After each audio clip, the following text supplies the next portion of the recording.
ನನ್ನನ್ನು ಅರೆಸ್ಟ್ ಮಾಡಿದರೆ ತುಂಬ ಸಂತೋಷ. ಅರೆಸ್ಟ್ ಆಗದೆ ತುಂಬ ಸಮಯ ಆಯಿತು. ಅರೆಸ್ಟ್ ಮಾಡಿದರೆ ಮಾಡಲಿ, ಅದರಲ್ಲಿ ನನಗೆ ಗಡಿಬಿಡಿ ಇಲ್ಲ.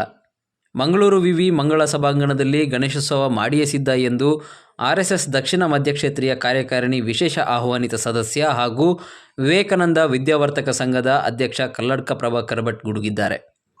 ಅವರು ಅಸೈಗೋಳಿ ಮೈದಾನದಲ್ಲಿ ಹಮ್ಮಿಕೊಂಡ ಮಂಗಳೂರು ವಿವಿ ಗಣೇಶೋತ್ಸವಕ್ಕೆ ವಿರೋಧ ಹಾಗೂ ಸ್ಟಾಲಿನ್ ಹೇಳಿಕೆ ಖಂಡಿಸಿ ಸಂಘ ಪರಿವಾರ ಹಮ್ಮಿಕೊಂಡಿದ್ದ ಸಾಮೂಹಿಕ ಭಜನಾ ಪ್ರಾರ್ಥನೆಯಲ್ಲಿ ಭಾಗವಹಿಸಿ ಮಾತನಾಡಿದರು.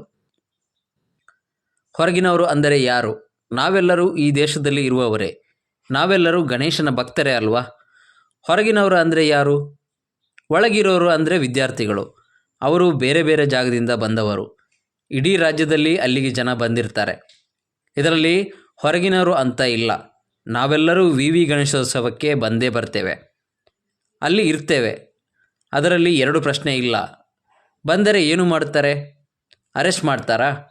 ನಾನು ಬಂದೇ ಬರ್ತೇನೆ. ನನ್ನನ್ನು ಅರೆಸ್ಟ್ ಮಾಡಿದರೆ ತುಂಬ ಸಂತೋಷ. ಅರೆಸ್ಟ್ ಆಗದೆ ತುಂಬ ಸಮಯ ಆಯಿತು. ಅರೆಸ್ಟ್ ಮಾಡಿದರೆ ಮಾಡಲಿ, ಅದರಲ್ಲಿ ನನಗೆ ಗಡಿಬಿಡಿ ಇಲ್ಲ.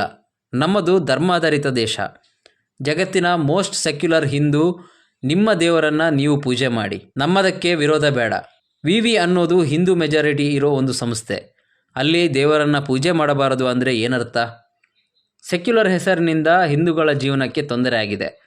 ಅವರ ಮಸೀದಿ ಮನೆಯಲ್ಲಿ ಅಲ್ಲನನ್ನೇ ಪೂಜೆ ಮಾಡಲಿ. ಇದು ರಾಷ್ಟ್ರಧರ್ಮ. ಹಾಗಾಗಿ ಮುಸಲ್ಮಾನರು ಗೌರವ ಕೊಡಲಿ, ಎಲ್ಲರೂ ಒಟ್ಟಿಗೆ ಬದುಕಲಿ. ನಾವು ಪರಸ್ಪರ ಗೌರವಿಸಬೇಕು. ವಿವಿಯಲ್ಲಿ ಅಲ್ಲನನ್ನು ಪೂಜೆ ಮಾಡೋದಾದರೆ ಮಾಡಲಿ. ಇವರು ನಿನ್ನೆ ಕಮ್ಯುನಿಸ್ಟರಿಗೆ ಕಾರ್ಯಕ್ರಮ ಮಾಡಲು ವಿವಿಯಲ್ಲಿ ಅವಕಾಶ ಕೊಡ್ತಾರೆ. ಮಂಗಳೂರು ವಿವಿ ಸ್ಟ್ಯಾಂಡರ್ಡ್ ಕಡಿಮೆಯಾಗಿದೆ ಅಂತ ಸ್ಪೀಕರ್ ಖಾದರ್ ಹೇಳಿದ್ದಾರೆ. ಅದಕ್ಕಾಗಿ ಗಣೇಶನ ಕೂರಿಸಿ, ಆಗ ಮತ್ತೆ ಗುಣಮಟ್ಟ ಮೇಲೆ ಬರುತ್ತೆ. ನಮಗೆ ಇನ್ನೂ ಧಾರ್ಮಿಕ ಸ್ವಾತಂತ್ರ್ಯ ಸಿಕ್ಕಿಲ್ಲ. ಅದಕ್ಕಾಗಿ ಈ ಹೋರಾಟ. ನಮ್ಮತನ ಉಳಿಸುವ ಉದ್ದೇಶದಿಂದ ಈ ಹೋರಾಟ. ಭಯೋತ್ಪಾದಕ ಮುಸಲ್ಮಾನರು, ಮತಾಂತರಿ ಕ್ರಿಶ್ಚಿಯನ್ನರ ಮಧ್ಯೆ ಹಿಂದೂ ಸಮಾಜ ಎದ್ದು ನಿಲ್ಲಬೇಕಿದೆ ಎಂದು ಗುಡುಗಿದ್ದಾರೆ. ಅಂತ ಒಂದು ಸಂಶಯ ನನಗೆ. ಎದುರಿನಲ್ಲಿ ಮಾತಾಡೋದು ತುಂಬ ಚೆನ್ನಾಗಿ ಮಾತಾಡ್ತಾರೆ ಅವರು. ನಿನ್ನೆಲ್ಲ ಮೊನ್ನೆ ಸಾಮರಸ್ಯದ ಬಗ್ಗೆ ಮಾತಾಡಿದ್ರು ಅವರು. ನಾವೆಲ್ಲ ಒಟ್ಟಾಗಿರಬೇಕು ಅಂತ. ಅದರಲ್ಲಿ ಗಣೇಶ ಬೇರೆ. ಹಾಗಾದರೆ ಗಣೇಶ ಬೇರೆ ಅಲ್ಲ. ತುಂಬ ನಮ್ಮ ದೇವಸ್ಥಾನಗಳಿಗೆ ಅದಕ್ಕೆ ಇದಕ್ಕೆಲ್ಲ ಹೋಗ್ತಾರೆ. ಯಾಕೆ ಹೋಗ್ತಾರೋ ಗೊತ್ತಿಲ್ಲ, ಅಂತ ಹೋಗ್ತಾರೆ. ನಾಡ್ದು ಗಣೇಶೋತ್ಸವಕ್ಕೆ ಹೋಗ್ಬೋದು. ಇಲ್ಲಿ ಗಣೇಶ ಇಟ್ಟರೆ ಏನು ಸಮಸ್ಯೆ ಏನು?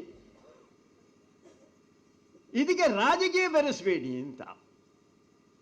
ಇದು ರಾಜಕೀಯ ಬೆರೆಸುವ ಆಗುವಂಥದ್ದಲ್ಲ. ಇದೊಂದು ಧಾರ್ಮಿಕ ಕಾರ್ಯಕ್ರಮ, ಒಂದು ರಾಷ್ಟ್ರೀಯ ಕಾರ್ಯಕ್ರಮ.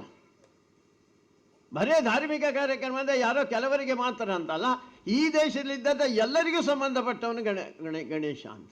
ಅದಕ್ಕೋಸ್ಕರ ತಿಲಕರು ಒಂದು 150 ವರ್ಷಗಳ ಹಿಂದೆ ಗಣೇಶನನ್ನು ಮನೆಯಿಂದ ಹೊರಗೆ ತಂದು ರಸ್ತೆಗೆ ಅವರು ತಂದುಬಿಟ್ರು.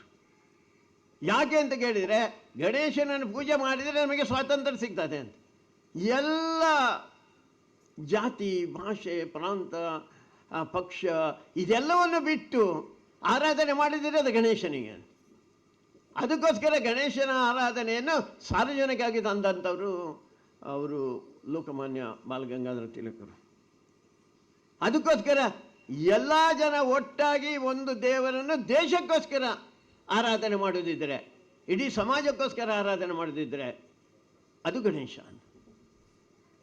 ಅದಕ್ಕೋಸ್ಕರ ಎಲ್ಲರೂ ಇದಕ್ಕೆ ಬೆಂಬಲ ಕೊಡಬೇಕು. ಎಲ್ಲರೂ ಬೆಂಬಲ ಕೊಡಬೇಕು. ಹೇಳಿ ಕೇಳಿ, ಈಗ ಅವರು ಸ್ಪೀಕರ್ ಅಂದರೆ ಎಲ್ಲರನ್ನು ಒಳ್ಳೆಯದಾಗಿ ನೋಡೋದು ಅಂತ ಲೆಕ್ಕ. ಅದಕ್ಕೋಸ್ಕರ ಈಗ ಅವರು ಸ್ಪೀಕರ್ ಮಾಡಬೇಕು, ಮಾತಾಡಬೇಕು.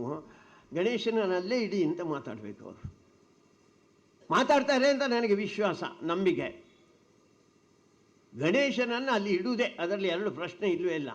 ಯಾರು ಏನೇ ಹೇಳಿದರೂ ಎಂಥದ್ದಾದರೂ ಕೂಡ ನಾಡ್ದು 19ನೇ ತಾರೀಕಿಗೆ ಗಣೇಶನ ಪ್ರತಿಷ್ಠಾಪನೆ. ಅದು ಮಂಗಳ ಆಡಿಟೋರಿಯಂನಲ್ಲಿ ವಿಶ್ವವಿದ್ಯಾಲಯದೊಳಗೆ ಅದು ನಡೆಯುತ್ತೆ.